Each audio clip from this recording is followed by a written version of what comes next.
Okay. Joe in Atlanta. Hey guys, how you doing? Good. How are you? I'm doing great. This is I hate it when people say this. I'm a long-time listener, first-time caller, and I didn't want to call in because I'm an atheist. I've been an atheist for about 6 years.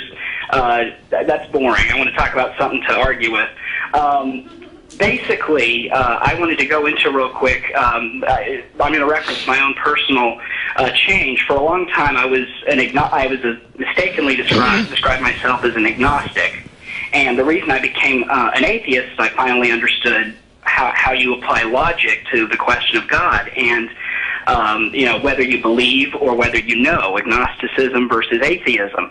And ultimately, that has kind of shaped how I've looked at how a lot of atheists, such as your show, how they usually try to argue and as well as try to engage and have conversations with theists, because usually I hear a lot, and I don't know if this is your experience, I hear a lot of, such percentage of scientists and this community of learned,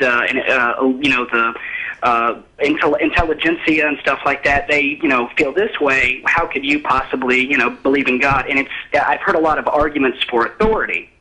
And ultimately what convinced me, I like to, just like Neil, I like to think I consider myself a pretty learned person. And I think it was perfect that he talked about Hitler because, one, it's actually a very good, interesting use of authority, and two, I don't think we can go a single show without discussing Hitler. Anyways, I just wanted to say that I think the most important thing, and you can argue about this if you want, is to actually consider the theist's position of they have to actually say for a moment, I don't believe in God. You have to actually imagine a scenario where their entire lives they've imagined that there really is a sky guy looking down on them. And in order to even consider the possibility of atheism, they literally have to, almost like before we knew the world was round, they didn't, if you tried to sail around it, we considered the earth was flat. And so if you try to even consider going in that direction, everyone told you, no, you're going to fall off the world. I think the same applies to the idea of a God.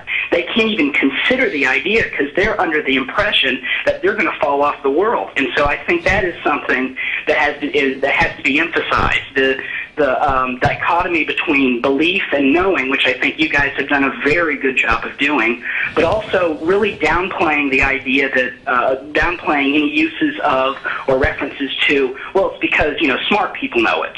You have to be able to appeal to, I think, a person's ability and self-esteem to say, hey, you can think about this too. Not every appeal, and not every reference to experts or smart people or things like that is necessarily just an appeal to authority. It depends on what the specific subject is.